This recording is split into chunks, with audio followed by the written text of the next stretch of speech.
Hey guys, welcome to Punky's World. I did not find the picture, however I found and repaired this one. I even went over the paper tape that was on the back, the masking tape. It's very old, with clear tape as well as clear tape the front of it. I believe that this little boy is the same little boy in the military or boarding school picture. And he recognized that this little boy may be in this group shot as well.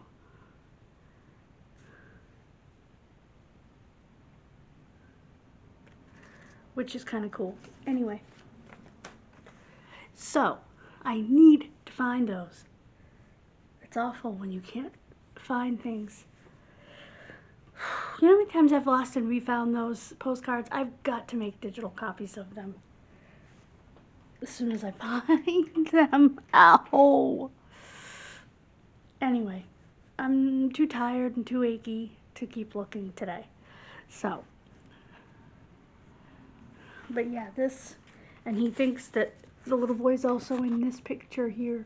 I know you can't see that picture, and that's okay. This has got to be labeled somewhere.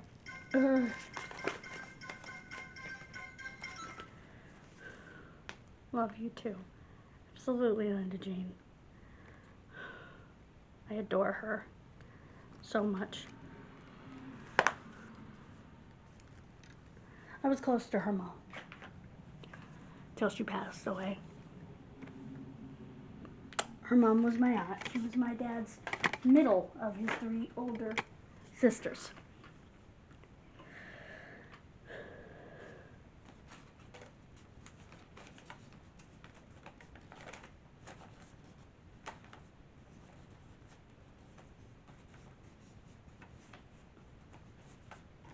So,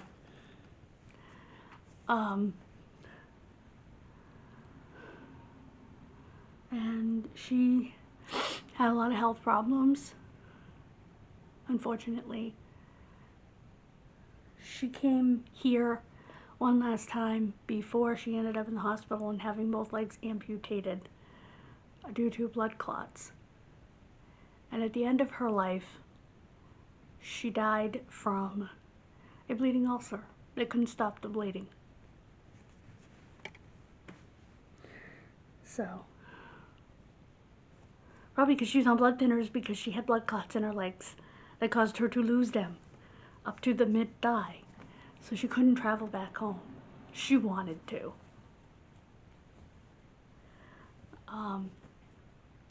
She was also very close to my uncle, which is how I ended up close to her. Because my uncle always made sure that his boys and I talked to her whenever he talked to her on the phone from California, even though it was a heck of a long distance call back in those days. It's not like today where I can call my cousin in Oregon and, well, I have a cell phone, but even if I had a landline, landlines are set up with programs for that, so it doesn't cost you extra for long distance. And your cell phone doesn't have long distance, so I can call her anytime, you know. But back in the day when my uncle used to talk to his sister on the phone, he would always put each of the 3 of us on the phone to talk to her before he hung up, make sure we got to talk to our aunt. Even me, and I didn't live in the house, but if we were all playing outside, he called us all in, and one by one we talked to her. He made sure that we maintained a relationship with her, and I appreciated that, especially as an adult when I started talking to her about genealogy and stuff. You know, to have had that relationship with her when I was a kid, it just made it so much easier to call her as an adult and say, hey, want to talk? And she did. So, her youngest daughter just passed away from cancer. I actually have a bunch of pictures of her right here, and I do need to send to her brother. Right here, and there's her brother. These are the sister and brother to my cousin that just texted me. There's her sister, there's her sister, there's her sister, and there's her brother. I have a picture of her here somewhere too. Oh my goodness, where in the world? Oh, I don't know. This is my class picture for grade 5. there I am. Oops, right here. Next to Donnie Ferris and, no, Donnie Ferris. Oh, and David Gray. I'm in between Donnie Ferris over here and David Gray over here, and that's me in the middle. This is my friend Robin that I go to Bible study with. He died in service to his country. Oh no, I'm sorry. He died in service to his country. That's Bonnie, right next to him. She's a sweetheart. That's my friend, right there. Jeremy Bruley. It's amazing. Oh, and this was my best friend, Melissa. It's funny how many of the names I know.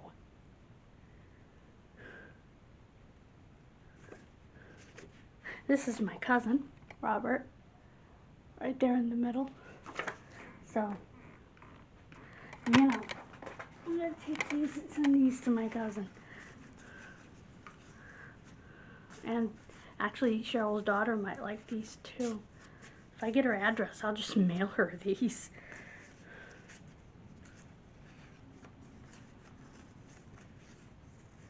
These, the ones of her mother.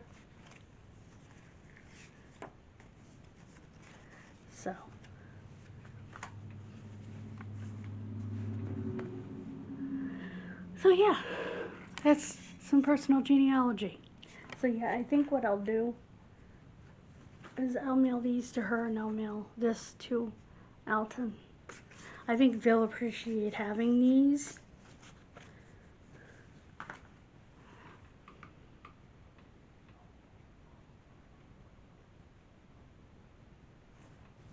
So,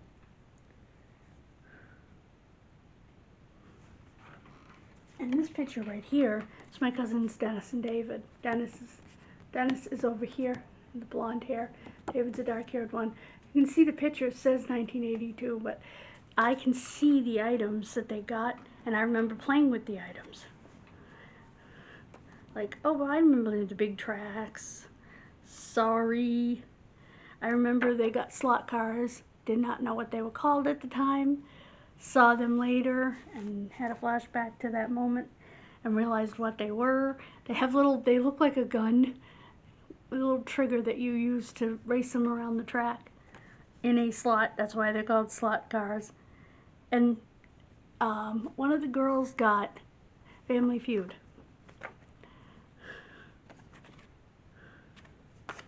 So that was fun. And yes, I could read in 1982. I was 8. We could all read.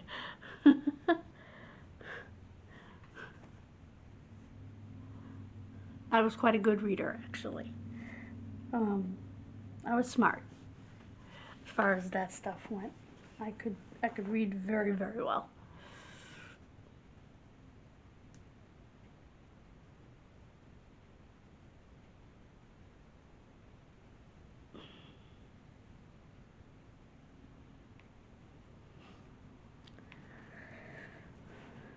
So,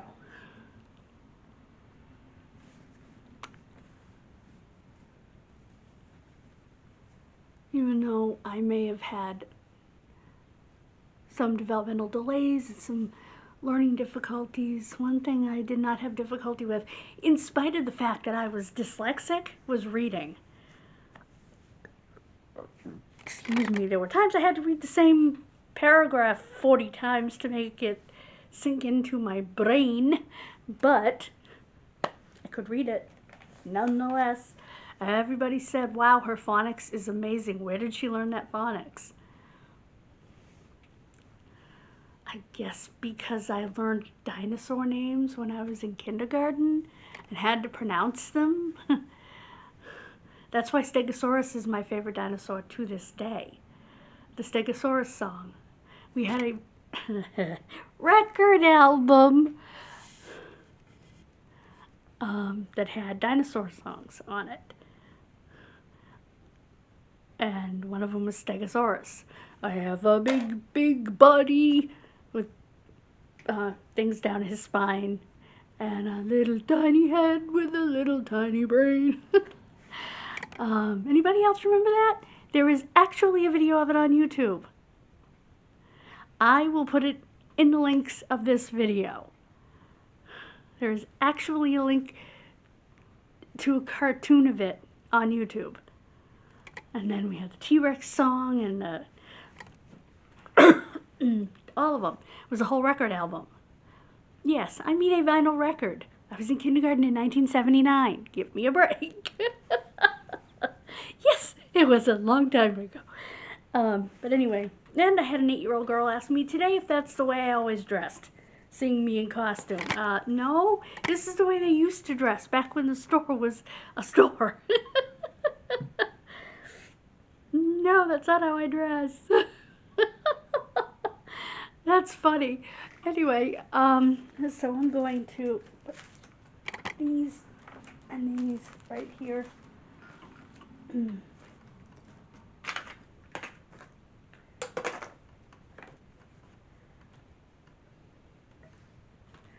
And I will get these edited and up.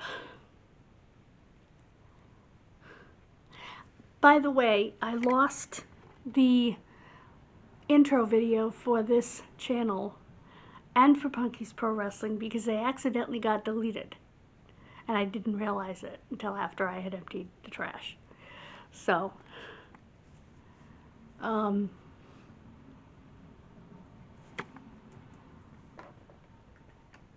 anyway. So yeah, that's a little bit about my life, which is still genealogy, and some genealogy. So, that will be fun.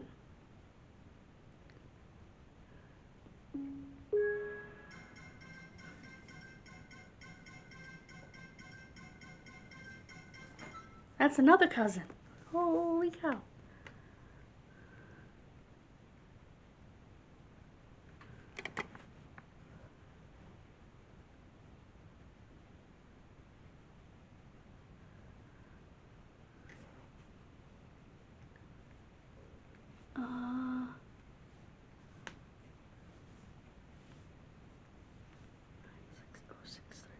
In the 50, the half centennial. That would be the half centennial, and thank you.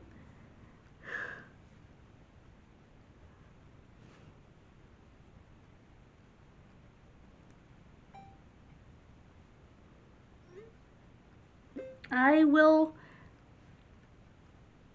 send it to our vice president.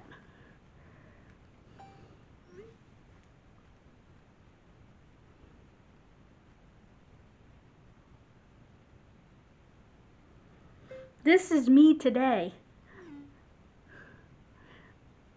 in costume.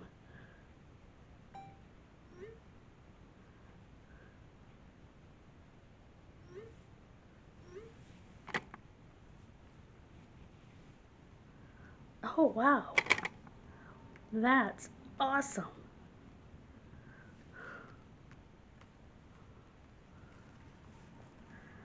Well, my cousin just sent me a picture from the half centennial. If she can send me a better copy of it.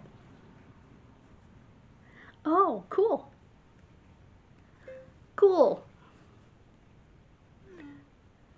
Period. Yeah, it was comfortable, but it was gosh awful warm.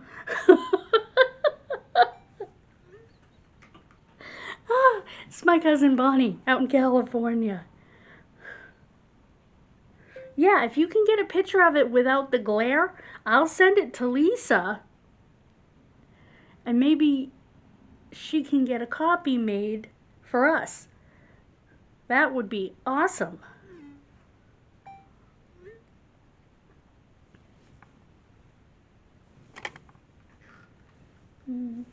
Not bad. I have to have a CAT scan on Tuesday on my kidneys to find out why I keep having kidney infections with a lot of bleeding.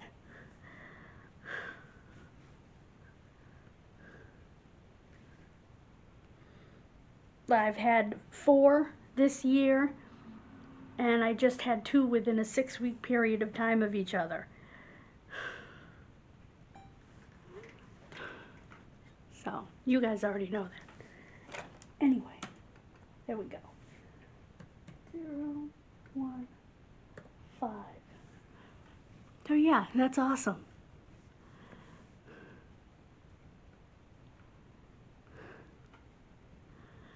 Get a picture of the half centennial from Douglas with a family member in it. So that's even neater. From 1946.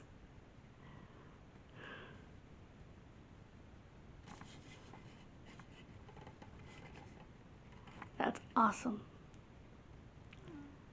So thank you guys so much for being here. I'm glad you were here when the text came in. That's exciting. Bye guys. God bless you.